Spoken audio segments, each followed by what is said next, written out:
मेरे back side में आप देख सकते हो ये सारे के सारे जो लाइमस्टोन है कितने खूबसूरत दिख रहे हैं। कैमरा जो आपको दिखा रहा है उससे रियल में आप देखो तो बहुत ही ज़बरदस्त एक्स्ट्रा ऑर्डिनरी व्यू आ रहा है। 1600 जैसे लाइमस्टोन के पर्वत है और ये ऐसे ही पानी में से बाहर आए हुए हैं। ऐसा नहीं था कि पहले से ये सारे इस तरह के माउंटेन थे। और अभी हम लोग जिस जगह पे इसको टी टॉप आइलैंड बोलते हैं। नमस्कार दोस्तों, गुड मॉर्निंग। स्वागत है आपका एक नए वीडियो में। अभी हम लोग जा रहे हैं डे टूर पे हालोंग बे के लिए। तो ये जो भी टूर ऑपरेटर एजेंसी होती है उनके साथ हमने डे टूर बुक की है। सुबह में ये लोग पिकअप करते हैं और रात को पूरे दिन की ट्रिप कंप्लीट करने के बाद हमें हॉस्टल पे ही ड्रॉप कर देंगे। तो अभी इन लोगों ने हॉस्टल से हम लोगों को पिकअप कर लिया है। मॉर्निंग 8 o'clock का टाइम दिया था। बहुत ही शार्प होते हैं लोग, टाइम पे पहुंच जाते हैं। और हम लोग थोड़े लेट हो गए, 10 मिनट्स जैसा एक्स्ट्रा टाइम हो गया क्योंकि रूम की चाबी थोड़ी मिसप्लेस हो गई थी तो वो ढूंढने में ज़्यादा टाइम लग गया। अभी मैं आपको दिखाता हूँ। ये बस है हमारी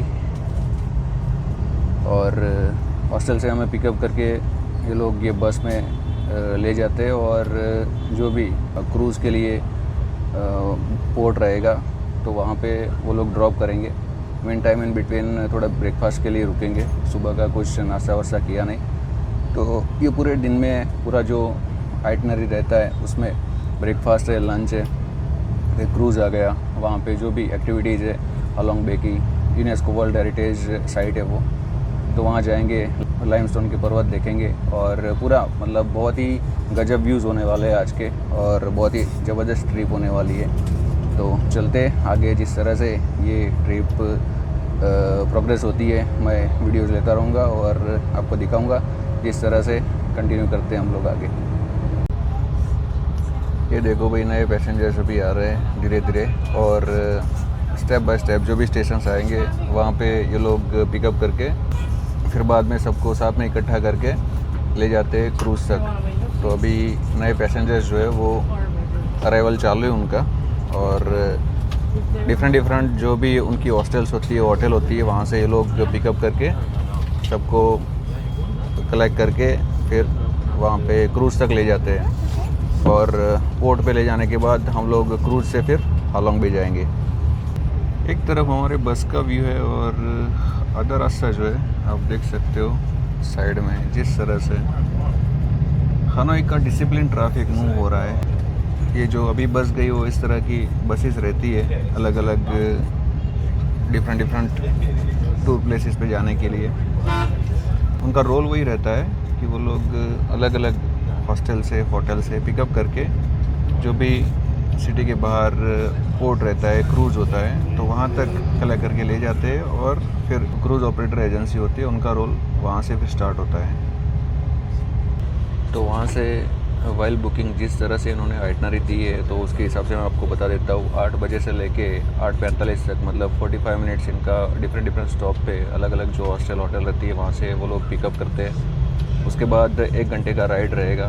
फिर 15 मिनट का वो लोग ब्रेकफास्ट के लिए रुकेंगे और जिनको भी नाश्ता वास्ता करना है तो ब्रेकफास्ट का अरेंजमेंट ये लोग करते हैं। उसके बाद 15 मिनट का बीच में एक पर्ल फार्म आएगा तो उसका वर्कशॉप जैसा रहेगा, वर्कशॉप लिखा है उन्होंने, सो उसका विज़िट करवाएंगे। और सालों से उनका ट्रेडिशन रहा है पर्ल कल्टीवेशन का।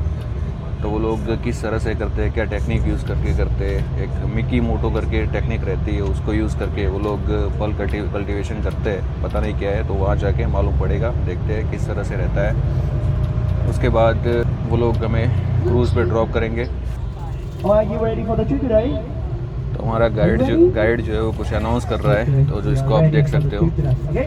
But the first question, very important question for you. We are in the bus at the moment, but you know where we are going today? We are going to? Yes, we are going to Halong Bay. We are going to Halong Bay today. So before we are going to Halong Bay, would you help me to double check your booking voucher to make sure we are in the right bus?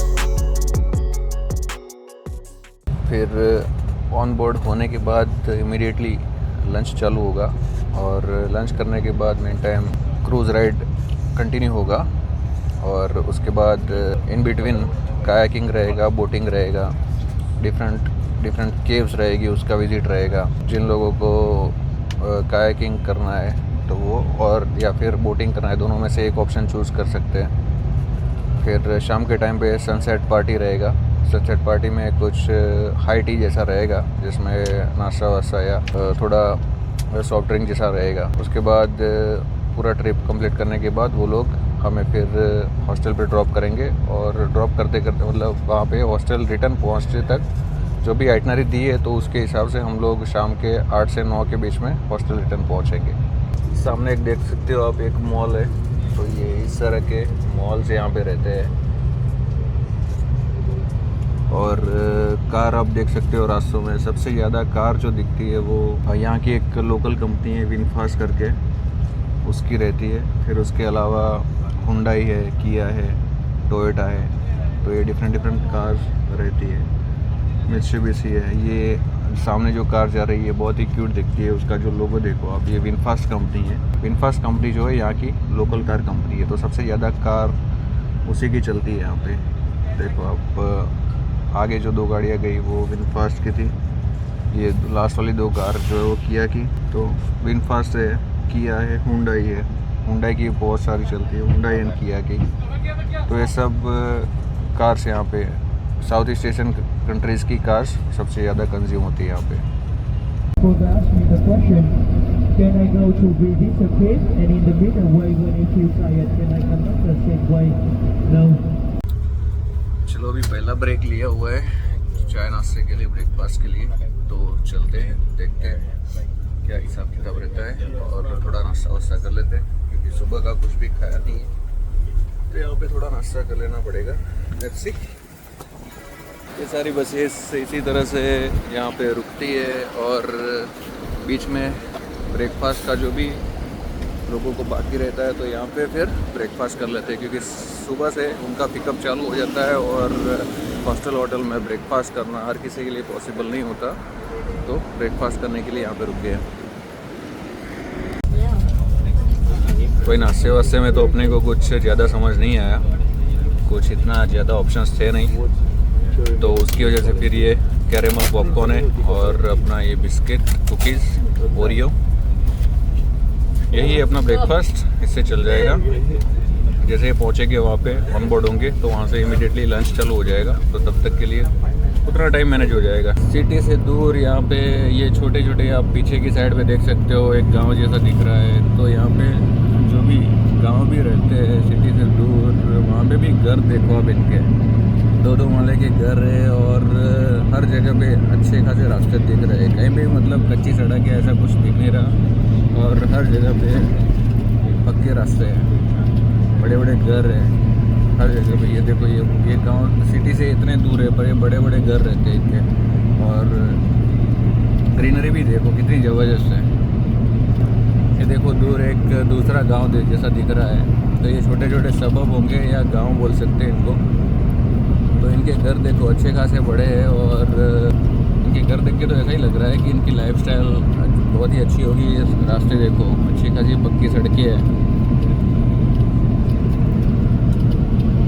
और घर भी बड़े बड़े हैं। ऐसा नहीं कि like slum area है कहीं पे भी। पूरे वियतनाम में मतलब जितना भी मैंने अब तक जितना ट्रैवल किया, हनोई के बाहर जितना भी देखा, तो कहीं पे भी छोटे छोटे घर या स्लम एरिया ऐसा कुछ भी दिखा नहीं। कहीं पे भी कुछ भी गार्बेज वार्बेज कहीं पे फेंका हो, कुछ गंदगी हो, वैसा कुछ भी नहीं। और क्लीननेस बहुत ही ज़बरदस्त है, ग्रीनरी बहुत अच्छी है और इंफ्रास्ट्रक्चर का डेवलपमेंट भी बहुत अच्छा है।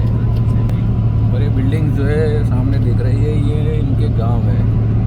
विलेज में भी आप देख सकते हो कि कितने बड़े बड़े घर हैं।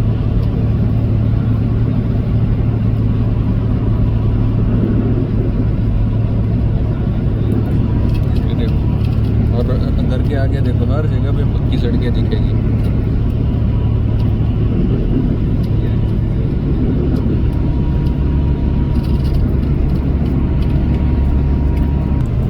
रास्ते में कहीं पे भी किसी ने अपने यहाँ पे जैसे मसाला वसाला पान मसाला खा के जिस तरह से वो गंदगी करते हैं वैसा कहीं पे भी यहाँ पे दिखा नहीं। तो हो सकता है कि ये लोग वो पान मसाला खाते नहीं होंगे, सिगरेट पीते होंगे, पर कहीं पे भी वो जो कोने गंदे रहते हैं। हर जगह पे क्लीननेस इतना ही मेंटेन्ड है कि कहीं पे भी कुछ भी थोड़ा भी ऐसा कचरा वचरा फेंका हुआ हो वैसा नहीं दिखा। और हमारा नेक्स्ट स्टैंड जो है वो पर्ल फैक्ट्री होने वाला है। तो मोती जो पर्ल रहते हैं वो किस तरह से कल्टीवेशन ये लोग करते हैं उसका वो सब दिखाएंगे और पूरी की पूरी पर्ल फैक्ट्री का विजिट करवाएंगे। तो किसी को भी कुछ अगर वहाँ से परचेस करना है तो कर सकता है। तो ये थोड़ा एक नया एक्सपीरियंस होने वाला है। तो चलो चलते हैं, देखते हैं किस तरह का रहता है। So I will take you on a little trip to sightseeing the beauty of Pearl and helping you guys to understand our traditional workshop, pearl farming and harvesting. So thank you all for being here with us, and please come closer here to the table to see with our guys.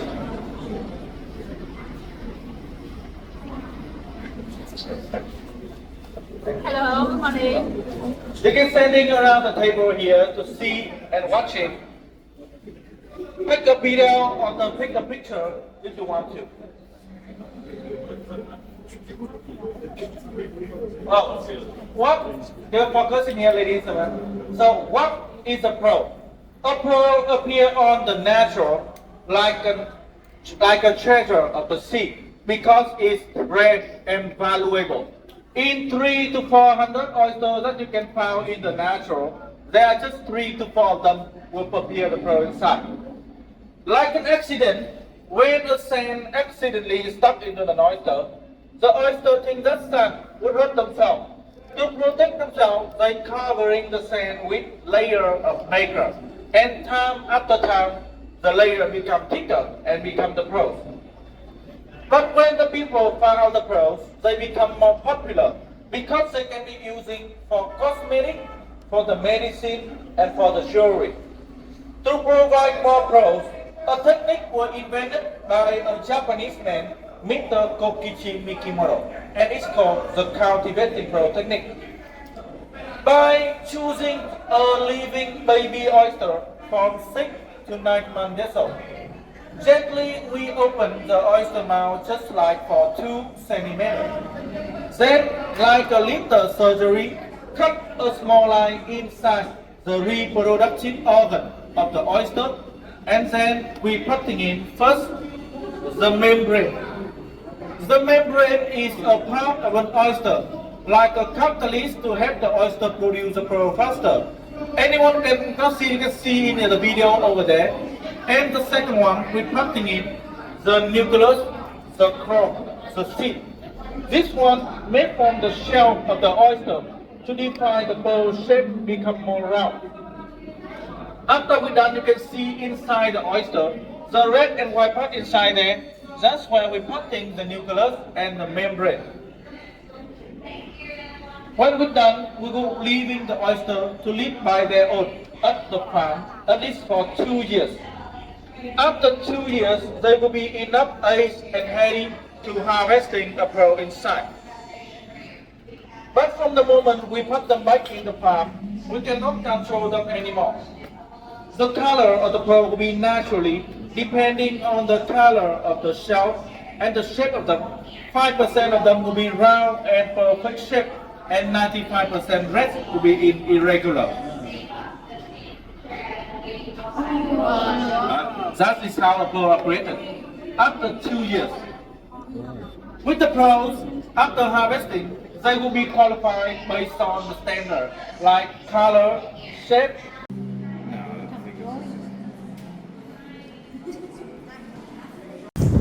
भाई हम लोग हलोंग बे पहुंच गए हैं और अभी entry ले लेते हैं। और इस सामने हमारा क्रूज़ है। डिफरेंट डिफरेंट क्रूज़ है यहाँ पे, आप देख सकते हो जिस तरह से यहाँ पे लगे हैं। और जो भी क्रूज़ है उसका क्लास अलग अलग रहता है, डिलक्स रहता है, लग्जरी रहता है, तो उसके हिसाब से चार्जेबिलिटी रहती है। बहुत सारे क्रूज़ ऐसे रहते हैं कि जिसमें स्विमिंग पूल भी रहता है, जकूजी भी रहता है, जो 5 स्टार क्रूज़ रहते हैं। हमारा शायद डिलक्स वाला है, तो जिसमें ग्राउंड फ्लोर रहेगा, ऊपर सेकंड फ्लोर रहेगा और टॉप में सन डेक रहेगा। ये सारी की सारी जो क्रूज जो है वो सभी लाइन में इस तरह से अभी लगी हुई है, तो यहाँ से बोर्ड होके फिर हमें जाना है और आगे फिर डिफरेंट डिफरेंट स्पॉट पे रुकेगी और कुछ केव्स होगी। ये लाइमस्टोन के आइलैंड जो आप पीछे की साइड पे देख सकते हो, तो उसके जो भी व्यू पॉइंट्स रहेंगे, फिर कायाकिंग है, बैम्बू बोट है, तो उसके लिए फिर बीच में स्टॉपेज रहेंगे और उसको एंजॉय करना है। फिर ये देखो इस तरह के क्रूज रहते हैं। I think that one is ours 9369 QN। सामने वाला क्रूज जो है वो हमारा है, सेलिना क्रूज। तो इसमें ग्राउंड फ्लोर है, फर्स्ट फ्लोर है एंड टॉप में सन डेक।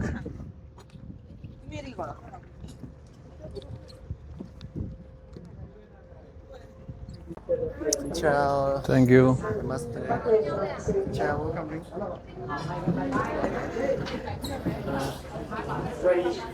तो अभी लंच टाइम हो गया है, तो लंच कर लेते हैं।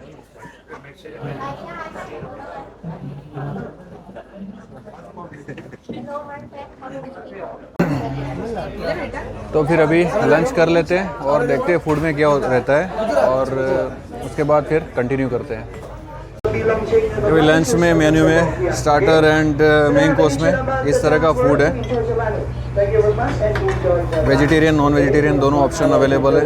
कुछ फ्रेंड्स जो है वो आंध्रा से, तमिलनाडु से, तो उनको फिर वो नॉन वेज का प्रेफरेंस रहता है, तो उसके हिसाब से बेस्ड ऑन दैट उनका जो भी प्रेफरेंस रहता है उसके हिसाब से यहाँ पे जनरल टेबल लगा है।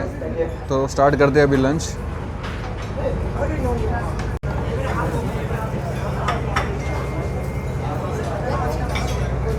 राइस है, नूडल्स है, स्प्रिंग रोल है, फिर ये टोफू है।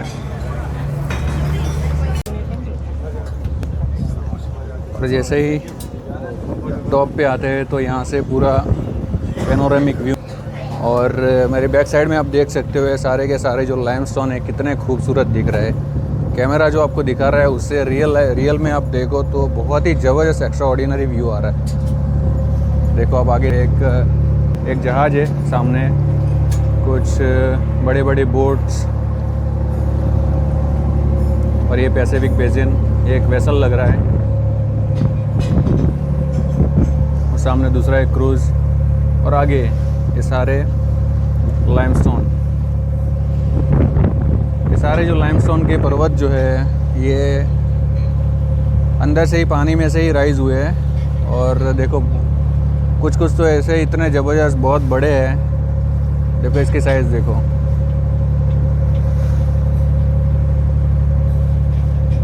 अमेजिंग।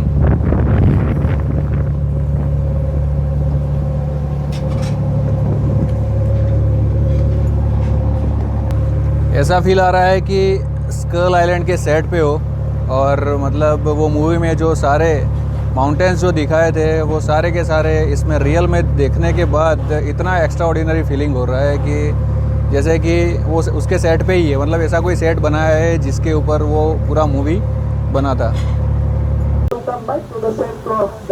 हम लोग अभी टिटो आइलैंड पे पहुंचने वाले हैं, जहाँ पे जिसको कायाकिंग करना है, जिसको बैम्बू बोट करना है, तो उसका वो एक्टिविटी का मज़ा ले सकते हैं और एक्सपीरियंस ले सकते हैं।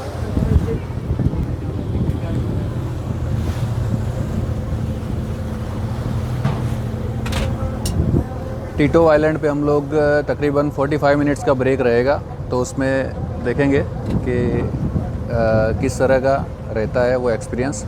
और वैसे तो मैं कायाकिंग करना चाहता था पर एक्स्ट्रा कपड़े लाया नहीं, तो फिर हम लोगों ने बैम्बू बोट चूज़ किया, क्योंकि उसमें फिर कपड़े गीले होने का कोई रिस्क नहीं और एक्टिविटी भी हो जाएगी। तो चलो फिर चलते हैं आगे।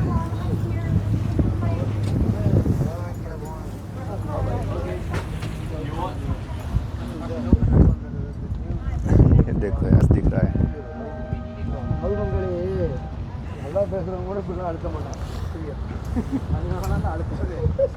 ऊपर सन डेक भी है टॉप में, तो उसके ऊपर बाद में जाते हैं। अभी चलते हैं टिटो आइलैंड पे।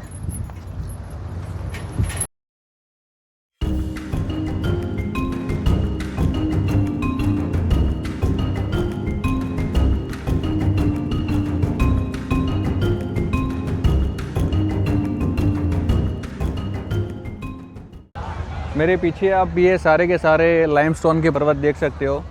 ये हेलोंग बे पे लोकेटेड सारे लाइमस्टोन के पर्वत नियर अबाउट 1600 जैसे लाइमस्टोन के पर्वत है और ये ऐसे ही पानी में से बाहर आए हुए हैं। ऐसा नहीं था कि पहले से ये सारे इस तरह के माउंटेन थे। और अभी हम लोग जिस जगह पे इसको टी टॉप आइलैंड बोलते हैं। टी टॉप आइलैंड का पूरा नाम जो था वो होंग थाप टू था और 1962 में हो ची मिन्ह ने सोवियत यूनियन के सार्जेंट जर्मन टी टॉप के नाम के ऊपर इस आइलैंड का नाम चेंज करके फिर टीटो या टी टॉप आइलैंड कर दिया था। ये आइलैंड 3.7 हेक्टर में फैलाया हुआ है और अंदर की साइड पे जाते हैं, थोड़ा हाइकिंग वाइकिंग देखते हैं और वहाँ पे थोड़ा एक्सप्लोर करते हैं।